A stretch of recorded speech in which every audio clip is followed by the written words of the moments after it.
অবস্থা এখন এতটাই খারাপ যে উগান্ডা পর্যন্ত মজা নিচ্ছে। তারা বিশ্বকাপ খেলতে প্রস্তুত পাকিস্তানের পরিবর্তে যদি দরকার হয়। আইসল্যান্ড তো আগেই আবার জানিয়ে দিয়েছে তাদের যদি এখন বলা হয় তবুও তারা বিশ্বকাপটা খেলতে পারবে না সময় স্বল্পতার কারণে।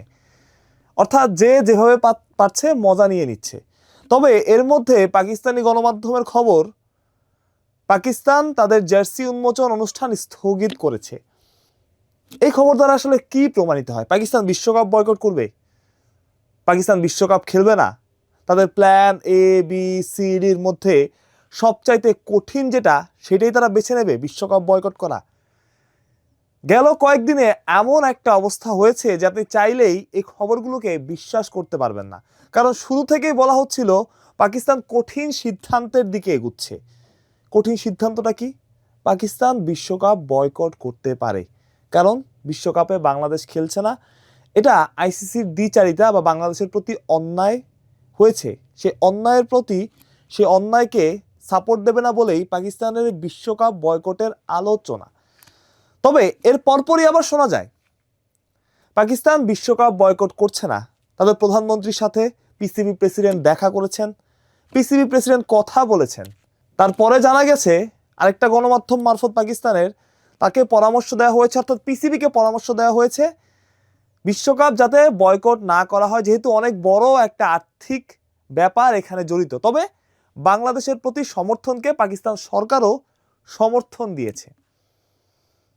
তারা জানিয়েছিল শুক্র অথবা সোমবার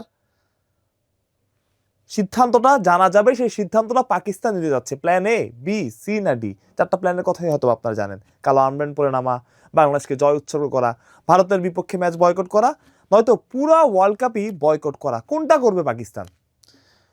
শেষ মুহূর্তে এসে আবার খেলা বোধ হয় ঘুরেই যাচ্ছে খানিকটা।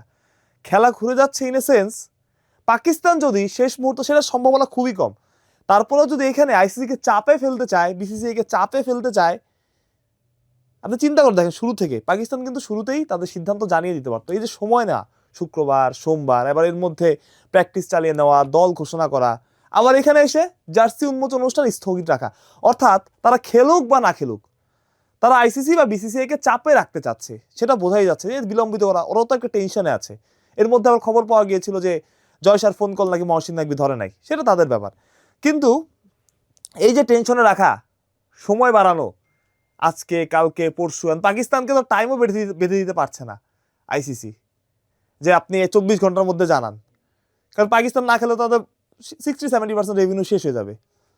সুতরাং এই যে পাকিস্তান মাইন্ড গেমটা খেলছে, এটা আসলে শেষমেশ কোথায় গিয়ে দাঁড়ায় সেটাই এখন দেখার অপেক্ষা। সোমবার আসবে ঘোষণা।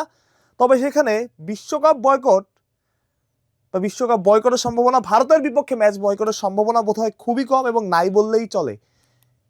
কিন্তু কে জানে, পাকিস্তানকে বলা হয় আনপ্রেডিক্টেবল। শেষ মুহূর্তে যদি খেলা ঘুরে যায়, পাকিস্তান যদি আসলেই আইসিসিকে চাপে ফেলতে চায়, এখন দেখা যাক তারা আসলে কি সিদ্ধান্ত নেয়। তবে এই যে জার্সি উন্মোচন অনুষ্ঠান স্থগিত করা কিংবা এর আগে অনেক খবর ছড়ানো, এইসব ওই মাইন্ড গেমেরই একটা অংশ। পাকিস্তান খেলুক বা না খেলুক, তারা তাদের প্রতিপক্ষ যারা আছেন তাদের আসলে চাপে রাখতে চাচ্ছে, সেটা বোঝাই যাচ্ছে। মাহরুজ প্রত্যয়, বিডি ক্রিক টাইম।